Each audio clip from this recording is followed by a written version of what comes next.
मैं सबसे पहले अल्लाह रब्बुल आलमीन का शुक्रगुज़ार हूँ कि अल्लाह ताला ने हमें खुशियों वाला दिन अता किया।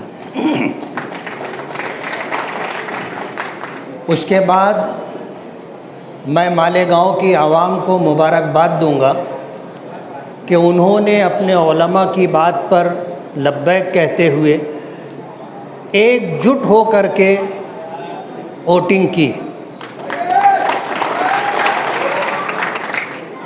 ताली नहीं बजाएंगे तो अच्छा रहेगा, बात का तसलसल ख़त्म हो जाता है। मैं शोभा ताई बच्छाव साहिबा जो खासदार बन गई हैं, कांग्रेस पार्टी के अध्यक्ष शिरीष कोतवाल साहब और भी दीगर तंजीमों के ज़िम्मेदारान यहाँ मौजूद हैं। मैं ये बताना चाहूँगा कि पूरे देश में आपको कोई ऐसी विधानसभा कॉन्स्टिट्यूंसी नहीं मिलेगी जिन्होंने बीजेपी के लोकसभा के उम्मीदवार के उम्मीदवारी करने वाले के सामने सेकुलर उम्मीदवार को 1,98,869 वोटों से नवाजा हो। ये मालेगांव सेंट्रल है, जिन्होंने बीजेपी के उम्मीदवार को 5,000 वोट भी नहीं दिया है, 4517 वोट दिए। मैं एक वाक़या सुनाऊंगा। मैं दारुल उलूम देवबंद की शूरा से ताल्लुक़ रखता हूँ। मदरसे का एक बहुत बड़ा मसला था, शूरा में जाना हुआ तो वहाँ ये बात सामने आई कि ये मसला हल कैसे होगा। मौलाना बदरुद्दीन अजमल साहब और दीगर ज़िम्मेदारान मौजूद थे। मैंने ये बात कही उन लोगों के दरमियान कि इस मसले के हल के लिए हमें यूपी के चीफ मिनिस्टर योगी साहब से बात करना चाहिए। ये हुआ कि कौन बात करेगा? मैंने कहा कोई भी बात कर लेगा, बात ही तो करना है। ये तय हुआ कि भाई मेरा नाम था और एक साहब का और नाम था कि आप लोग बात करें। हम लोगों ने सीएमओ फ़ोन लगाया और 15 मिनट के बाद का टाइम दिया गया। जिस वक्त फ़ोन दोबारा लगाने पर कांटेक्ट हुआ, राब्ता हुआ, तो मैंने अपना परिचय, अपना तारुफ दिया कि मैं मालेगांव से ताल्लुक़ रखता हूँ, वहाँ का विधायक हूँ। तो उन्होंने कहा कि मुफ्ती साहब आप बोलिए, क्या बोलना है, हम आपको पहचानते हैं। थोड़ा सा आवाज़ में अपनाइयत थी, तो मैंने कहा साहब 1-2 मिनट मैं पूछ सकता हूँ कि आप मुझे कैसे पहचानते? तो उन्होंने कहा कि पूरे मुल्क में बीजेपी के उम्मीदवार को सबसे कम वोट किसी विधानसभा कॉन्स्टिट्यूंसी से मिली है तो वो आपकी कॉन्स्टिट्यूंसी है, और हमारे उम्मीदवार के सामने सबसे ज़्यादा वोट अगर किसी उम्मीदवार को मिली है तो पूरे मुल्क में मालेगांव सेंट्रल है। और हमने अपना रिकॉर्ड ब्रेक किया है। हमने पीछे 1,35,000 वोट दिए थे। ताई को याद होगा, डॉक्टर दिनेश बच्छाव साहब को याद होगा, ईद के दिन, ईद की नमाज के बाद इन्होंने फूलों का गुलदस्ता दिया और दूसरे दिन मालेगांव मेरी ऑफिस पर आए। मैंने उस वक्त जो बातें रखी थी उसमें मैंने ये बात कही थी कि आपको मालेगांव आने की ज़रूरत नहीं है, आप इसे हमारी मजबूरी समझो या हमारी ज़रूरत समझो, हम आपको 2 लाख वोट देंगे। बराबर है ताई? मैंने कहा था हम आपको 2 लाख वोट देंगे। जहां पिछले 3 इलेक्शन में सेकुलर पार्टी, कांग्रेस पार्टी के उम्मीदवार को वोट नहीं मिला है, आप वहां मेहनत कीजिए। मालेगांव आउटर है, सटाना बागलान है, धूलिया आउटर है, सिंदखेड़ा है, धूलिया है, आप वहाँ मेहनत कीजिए। अगर आपको वहाँ से वोट मिलेगा तो मालेगांव का वोट आपको जीत की मंजिल तक पहुँचाएगा। मैंने कहा आप मालेगांव मत आइए और मालेगांव में किसी को 1 रुपया मत दीजिए, हम मुफ्त में आपका काम करेंगे, हम मुफ्त में, फ्री में आपका काम करेंगे। आज इनकी मौजूदगी में ये बात मैं कहना चाहूँगा, हमने इनसे 1 रुपया नहीं मांगा, हमने इनसे ये बात कही थी कि बग़ैर किसी डिमांड के, बग़ैर किसी मुतालबे के, हम बग़ैर किसी कंडीशन और शर्त के आपको सपोर्ट करते हैं, आपको हिमायत देते।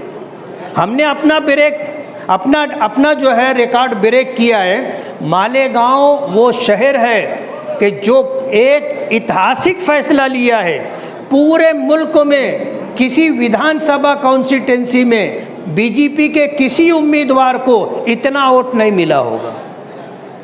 हमने जो वोट दिया है, हम ये समझते थे कि अगर दूसरी कॉन्स्टिट्यूंसी से ताई ने अगर 30% भी वोट हासिल कर लिया तो इंशाअल्लाह मालेगांव का वोट उन तमाम खड्डों को भरने के बाद जीत की मंजिल तक पहुंचाएगा। और अल्हम्दुलिल्लाह हम अल्लाह रब्बुल आलमीन के शुक्रगुज़ार हैं कि जो बात हमारी ज़ुबान से निकली थी, अल्लाह ने हमारी लाज रख ली और हमने 2 लाख से ज़ायद वोट दिए, जिसमें 1,98,800 से ज़ायद वोट जो है ताई को मिले। अगर ये इतना बड़ा वोट नहीं होता तो दूसरी जगह की जो लीड थी वो टूटती नहीं और ताई जीत नहीं पाती। ये क्रेडिट आवाम को जाता है, ना मैं ले सकता हूँ, ना और कोई सियासी लीडर ले सकता है। हम ये क्रेडिट आवाम को देते हैं। मालेगांव की तारीख में कभी लोकसभा इलेक्शन में 50% तक भी लोगों ने वोट नहीं दी थी। ये पहला मौका था कि 50% के ऊपर जा कर के लोगों ने वोट दी है। अभी हमारे किसी भाई ने ये बात कही कि किसी को वोट देने के लिए कहना नहीं पड़ा कि आप घर से निकलो वोट देने के लिए जाओ। लोग अपने घरों से खुद निकले और निकल कर के उन्होंने वोट दिया। और हमारा ऐसा मानना है कि अगर माजी में वोटर लिस्ट से जो 40-45 हज़ार नाम कम किए गए, हमें बताने वालों ने बताया कि पूरे देश में, पूरे मुल्क में जितनी यादियाँ थी, जितनी वोटर लिस्ट थी, उसमें से मुसलमानों के 10% नाम वोटर लिस्ट से कटवाए गए। बीजेपी की अपनी प्लानिंग है, कभी ईवीएम से काम लेते हैं, कभी वोटर लिस्ट में मुसलमानों का नाम कम करके अपनी जीत हासिल करने की कोशिश करते हैं। पूरे मुल्क में उन्होंने वोटर लिस्ट से 10% नाम मुसलमानों के कम किए। जाहिर बात है, आज बीजेपी ने अगर किसी को टारगेट किया है पूरे मुल्क में तो माइनॉरिटी को, और माइनॉरिटी में ख़ास तौर पर मुसलमानों को। उनका कोई लीडर, आप अगर उसका भाषण सुनोगे तो मुसलमान से शुरू होता है, कब्रिस्तान और पाकिस्तान पर जाकर के ख़त्म होता है। टारगेट हम हैं। हम ये चाहते हैं कि मुल्क में वो पुरानी गंगा जमनी तहजीब जो थी, जो भाईचारा था, जो इंसानियत थी, जो आपस का मेल मिलाप था, खुशी गमी के मौके पर हम एक दूसरे के यहाँ आते जाते थे, एक दूसरे के यहाँ प्रोग्रामों में शरीक होते थे, वो सब कुछ ख़त्म करने की कोशिश की जा रही है। नफ़रत का माहौल पैदा किया जा रहा है। आप देखो किस तरह की बात, यानी मैंने एक बाइट देते हुए ये बात कही थी कि ऐसा नहीं था जैसा मुद्दा बना करके इस मर्तबा इलेक्शन लड़ा गया कि भाइयों बहनों आप सुन लो, अगर इनकी सरकार आएगी तो तुम्हारे गले से मंगलसूत्र उतार लिया जाएगा। तुम्हारे घर में 2 भैंस होगी तो एक भैंस कांग्रेस पार्टी खोल करके लेके चली जाएगी। आपके घर में अगर 2 कमरे होंगे, 2 रूम होंगे तो एक रूम आपसे छीन लिया जाएगा। आप सोचो, ये मुद्दा है पार्लियामेंट इलेक्शन का, लेकिन इस तरह की बात इस मर्तबा पार्लियामेंट इलेक्शन में हुई है। तो मालेगांव में अगर ये वोटर लिस्ट से इतने नाम कम नहीं होते तो हम आपको 2.5 लाख वोट देते। हमारी कोशिश थी, लेकिन हमने देखा कि हमारे भाई और बहनें, हमारी माएँ जब घर से निकल कर के गई तो मालूम हुआ कि वोटर लिस्ट में उनका नाम ही नहीं है। इसलिए आज इस मौके पर मैं आप सभी की मौजूदगी में ये कहना चाहता हूँ कि जिन लोगों का नाम वोटर लिस्ट से कट गया है, उन लोगों को वोटर लिस्ट में अपना नाम बढ़ाने के लिए खुद कोशिश करना है। कोई आपके घर आए ना आए, आपको जाकर वोटर लिस्ट में आपका नाम डलवाना है। ताई से हमने यही बात कही थी, डॉक्टर साहब से हमने यही बात कही थी। आज हमारा आपसे कोई मुतालबा नहीं है, कोई डिमांड नहीं है। जब आप चुन करके आ जाओगे फिर हम आपसे बात करेंगे कि मालेगांव के लिए आप क्या करोगे। डॉक्टर साहब, मालेगांव मज़दूरों का शहर है। 67% से ज़्यादा लोग झोपड़पट्टियों में रहते हैं, हाथ मजदूरी करने वालों का शहर है।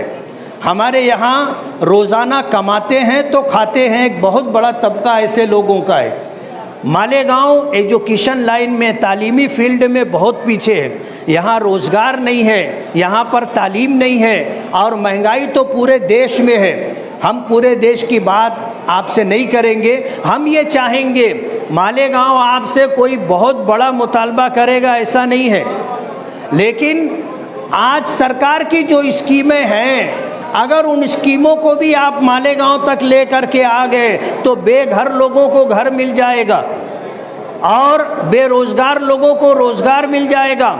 जो लोग तालीम से महरूम हैं, एजुकेशन जिनको महंगा होने की वजह से या इंतज़ाम ना होने की वजह से तालीम नहीं मिलती है, उनको तालीम मिल जाएगी। तो मालेगांव वालों की कोई बहुत बड़ी तवक्कुआत नहीं है कि आप मालेगांव में लाल किला बना करके दें, आप मालेगांव के अंदर ताजमहल बना करके दें। हम आपसे ये डिमांड नहीं करेंगे। आप जो कर सकते हैं, हम ये चाहेंगे कि पूरी ईमानदारी के साथ आप वो करके दें। मालेगांव, जैसे अभी हमारे रहमान भाई ने कहा कि मोहब्बत करने वालों का शहर है, दिल वालों का शहर है। और जमील क्रांति साहब ने कहा कि जिसको हमने दिल दिया तो दे दिया, शब्द दिया तो दे दिया। और ये आपका तजुर्बा है, अनुभव है। हमने कहा था कि हम आपको 2 लाख वोट देंगे, तो हमने 2 लाख वोट दिया है। आपको किसी कॉन्स्टिट्यूंसी से 1 लाख वोट भी नहीं मिला, लेकिन मालेगांव ने आपको 2 लाख वोट दिया है। इसलिए हमारा हक है आपके ऊपर, और हमें उम्मीद है, और माजी में आपके जो कामकाज रहे हैं उससे हमें ये पूरी तवक्को और उम्मीद है कि बड़ी आशा है हमको कि आप काम करने वाली हैं। डॉक्टर साहब का अपना बहुत अच्छा अनुभव है, फंड कैसे लाया जाता है डॉक्टर साहब को पता है। तो मालेगांव को आप मोहब्बत की नज़र से देखें, इंशाअल्लाह मालेगांव की जो है, मालेगांव का नाक नक्शा बदलेगा। आज इस मौके पर हमें बहुत खुशी है कि बकिया 5 कॉन्स्टिट्यूंसी से इतना वोट मिल गया, इतना वोट मिल गया कि मालेगांव वोट मिल करके, मालेगांव की वोट मिल करके ताई को आज खासदार बना दिया। अगर माजी की तरह उन कॉन्स्टिट्यूंसी से वोट नहीं मिलती तो मालेगांव के वोट से ताई नहीं जीत सकती थी, लेकिन वहाँ से उतना वोट मिला जिसकी वजह से आज हम लोग यहाँ मौजूद हैं। दूसरी बात, मैंने आपसे ये बात भी कही थी कि आप जीतो या हारो, लेकिन रिज़ल्ट आने के बाद आप मालेगांव आना और आ करके लोगों से मुलाकात करना, बराबर है डॉक्टर साहब। आपने मेरी बात रखी, और जीतने के बाद पहला दिन आप मालेगांव आए। मैं आपको बता दूं कि अगर हमें 24 घंटा पहले मालूम होता कि आप आने वाले हो तो ये पूरे हाल में आपको पाँव रखने की जगह नहीं मिलती। इतने लोग आपके इस्तकबाल के लिए यहाँ मौजूद होते। हमें जो करना था हमने कर लिया। अब 5 साल ताई आपको काम करना है, और हम आपके साथ कदम से कदम मिलाकर, कांधे से कांधा मिलाकर के खड़े रहेंगे। और जहां आप आवाज़ दोगे हम आएंगे, आप दिल्ली बुलाओगे हम दिल्ली भी आएंगे।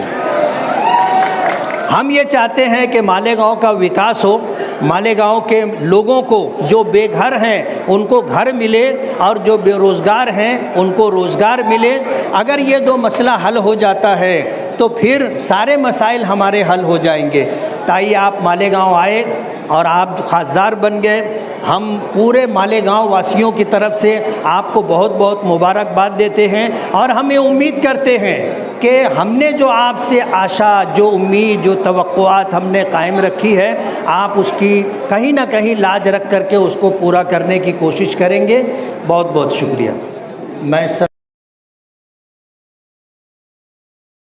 इस वीडियो को लाइक करें, हमारे चैनल को सब्सक्राइब कर बेल आइकन जरूर प्रेस करें। हम